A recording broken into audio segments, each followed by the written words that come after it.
Hello everyone, my name is Richard Yeager. I'm here today to interview one of the rising shining stars of You Build It Edmond, and that is Keegan Braudrick. For only 19 years old, he sure has come a long way and is doing some great work. Tell us about what you're doing. My technical term we use here is planning assistant, which just means an assistant to the planning consultants here, which would be Cam Williams and Ron Evans. And what I essentially do is I make the initial calls for all the clients and schedule the presentations, and also fill in places where I need to. Whether that's presentations, meeting at houses, follow-ups after presentations on the phone, I do whatever is needed of me there. But my main focus is scheduling meetings for the two main planning consultants here at the Edmond office. So the leads come in. Yes, sir. And what do you do?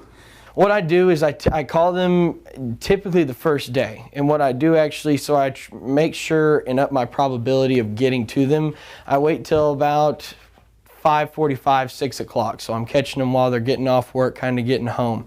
So we can kind of talk about their project. And once I give them a call, I just try to talk to them about their project and see what we can do from there. And how does it go? What are some of the things that you say to a person who's never spoken with anyone at You Build It before? What I try to do is I call them, I just say hello, introduce myself, and I look at them, I say, listen, I just wanted to talk to you about what you're wanting to do, what kind of size of home you're wanting. Just get some details from them. Get them talking, from whether that's either they're going to talk for 5 minutes or 30 minutes. I'm happy to stay on the phone with them for as long as I can. So I just get them rolling, because I don't want them to start asking me all the questions, because I have to start going out with information that I don't want to do on that initial call. So my goal is to get them talking about their project, what they're looking for, what their goals, what their aspirations are for this home, and just have fun, just joke around with them for the first initial call. Then after that, my goal is to flow through and make it the only option that they really have, or make it seem like the only option they have is to come in for a presentation. And that's my biggest thing right there, is that if you have a follow-up call with someone, you need to always be scheduling a meeting. A lot of people find it very difficult to talk to a stranger for the very first time. How did you learn to do that? Honestly, I just kind of started doing it. I just went, and I didn't try to overthink it. I just started calling and figuring out what people were looking for, what they wanted to talk to. And luckily, I live in Oklahoma, where everyone's really friendly. So that's always a good thing. But I just try to get them rolling, because the biggest thing is the more comfortable I can get them to feel, the more presentations I can schedule, and the more one-on-one, closer feeling we get with the clients, which is always what we're searching for the sale. So you try not to really divulge too much information about the building process and about You Build It, but you do try to give them an overall of the consulting. If I can get away with not having to do it, I absolutely will, because I always feel like it's more, if you hear something a little bit here and then you get the whole saying here, it doesn't all sometimes match together. Plus, I've gotten a little lazy, so it works out better if I can get them to schedule right away, and I've gotten good at it enough to do so. But no, I try not to go through my elevator script. Now, saying that, there's nothing wrong going through your elevator script and giving them the synopsis of what You Build It is, what it does, and how we help people save money. If I can get them rolling and talking, I don't have to do that. And I feel like it makes for a better presentation when they come in with a clean slate and a clean mind on how everything's going to work.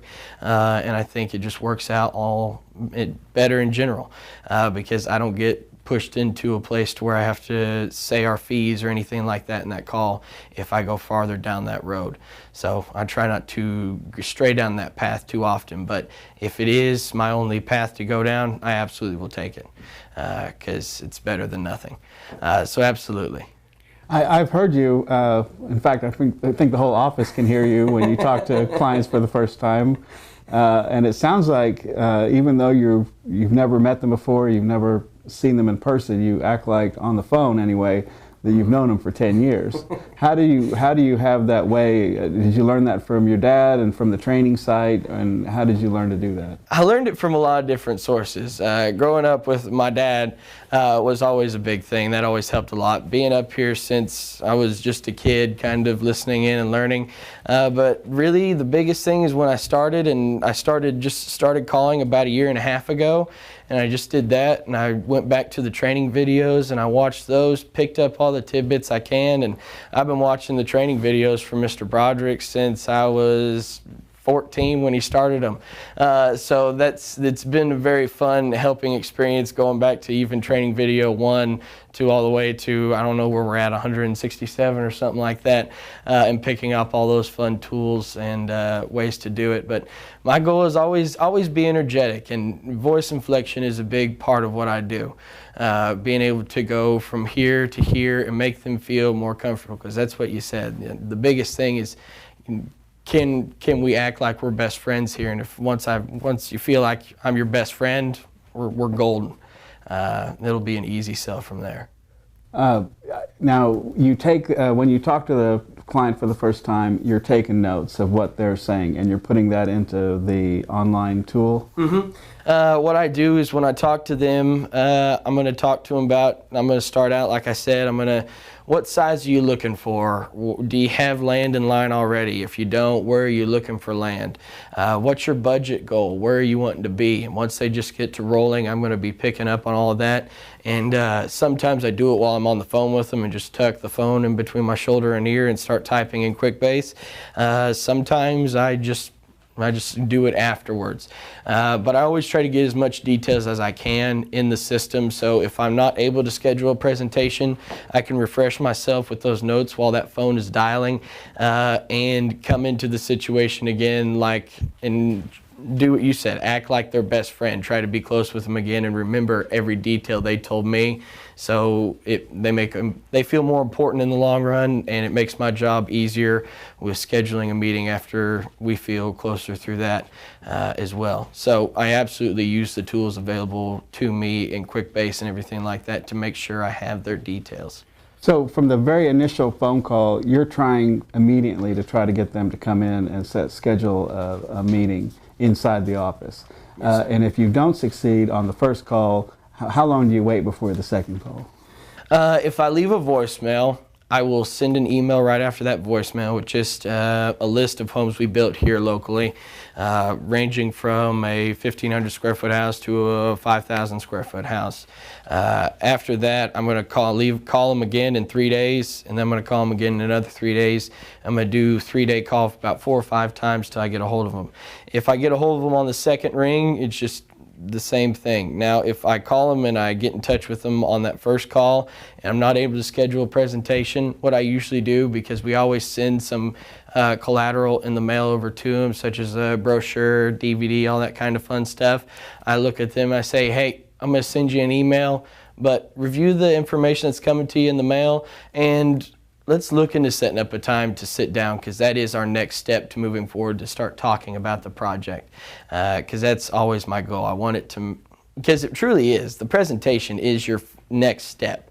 Requesting information is your first, presentation is your next, to making this ball, to get this ball rolling. So I just make that seem a lot more urgent as possible in any situation, even if they're a year down the road or anything like that. And I always try to make it to where there's something in it for them. So if I was trying to set up a presentation, of course I say we're going to sit down, we're going to review the system, show you how you build it works in detail, show you our construction manuals, everything like that. But I'm also going to throw in there saying, you know, we're going to look at some homes in the 2,500 square foot range that are kind of your style that I built before in the past, show you what we built for square foot on those homes, get you some pricing. That starts to pique their interest more, because now that gets them more excited. You mean I can see homes, you guys can prove to me what you can do? Absolutely. And I just try to use all those kind of tactics to get them into the office as well. A lot of times, and you're setting the wonderful groundwork for the other consultants. Mm-hmm. You're really, because it's like butter. Once the people come in, they're ready to go, they're sold, they're happy, they're ready to just learn more and do more and sign contracts. But a lot of times you're going to face rejection. How do you handle rejection? Number one, I close the doors sometimes because I might have some bad language here and there when I get it. Just because you got to release some, throw some shoes, throw a fit here and there. But other than that, you know, just keep on going. This call might reject you, this one might reject you, this one might kick you in the gut, but the next one will be, there's going to be one down the road that's going to love to hear from you and want to come in. So it's really, I'm a huge believer in repetition, repetition, repetition. Get as many calls as you can in any day, and something good will come out of it. So, absolutely. I've noticed that you're always very well dressed. You always have a great appearance, even if you're just going to spend the day on the phones. Yeah. But you also work the home shows where you're meeting the people from behind the booth. Mm-hmm. Is that different than doing the phones, or is that similar? It's a little bit different because my first goal at the home show is not setting a presentation, it's getting their phone number and address and everything so I can set a presentation. But no, I basically go through the same thing. At a home show, I always try to stay outside the booth just because I like to chase people down sometimes. But my goal is to, and I go over the elevator script a lot more at the home show because that's what people are there and looking for. But my goal is, and I always follow up as many times as I can, is just let me get your email, name, and number so we can sit down, or let me get your email, name, and number so I can get that contact information so we can start taking next steps with these clients. Well, when you do these calls, is it mostly women or men who are the leads? It's about half and half. Now, I would say 3/4 women and a fourth of them males. So you gotta learn what are they looking for and everything like that, and it changes with every single person and what their goals are and everything such as that. I think the average age of the You Build It clients are usually above 30 and a woman. So basically you have absolutely nothing in common with them. But yet you're able to talk so easily with them. How do you find common ground with someone that you have absolutely nothing in common with? Finding common ground's easy, and I'll tell you why. Because the common ground is that they're wanting to look into building a home, and we build homes, and that's the fun part. And that's what they're really looking for. When it's the 75% of them are over 30 and they're female, wanting to look into building a home. It's just fun. It's what they've been thinking about since they were 20, 24, 25, and they have all these things. And I always just talk to them like, when we come in, bring in all the Pinterest photos, bring in everything you're thinking of. And they'll just talk your off. It's a blast. And honestly, I don't have to do that much talking with them. I just get them questions or give them questions to lead them down a path to where they get rolling and tell me their goals for this project and everything. But finding a common ground is very easy and simple. It's just kind of make sure you're having fun and connecting with them. Is the biggest part. After you've gotten all the information, after you've piqued their curiosity, after you've gotten them to really warm up to the You Build It process and to the whole coming to the office and everything, what's your big close? What's your final deal to get them to come in to make that appointment? What I do is, let's say I called you. I said, Richard, tell me about what you're wanting to do. And you say, I'm looking for a 2,500 square foot house. I have family land out about an hour away from Edmond. And I've been talking to a lender but not sure, and I've been wanting to build everything like that. And we kind of go through that details. Of course, it's going to take a little bit longer, but my big close, and what I do is I say, listen, here's what we need to do, because this is your next step into getting some more information, getting some details, and getting some ideas of what we can do per square foot at the office and what our pricing is and everything. Is that we need to set up a time to sit down here in my office in Edmond and go over the details. After that, they usually say okay, which then leads me to say, I don't leave it up for question. I don't say, is that something you're wanting to do? I just look at them, I say, when's a good time? What's your schedule like next week? I'm open Thursday afternoon. And I go for the close there, and most of them say, I'm thinking around 3 o'clock, or give me a day and a time. So I try not to leave many things up for chance, and I go straight for the close after that to do that, and try not to give them very much information at all. I know that after a home show, you have an enormous list. How many of these calls do you make a day? I try to get through 80 to 100 a day. That's usually what that's my goal. I have about, on average, I have about 80, 90 activities every day, which is my goal.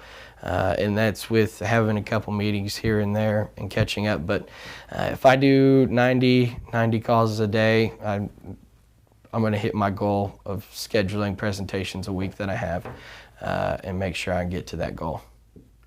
Well, we don't want to keep you from it. We certainly appreciate all the work that you do, overwhelming the consultants and making the system just bear down under the weight of all the leads that are coming in and that you're bringing in, and you're really corralling them. So great job. I want to thank you very much. Thank you all for watching.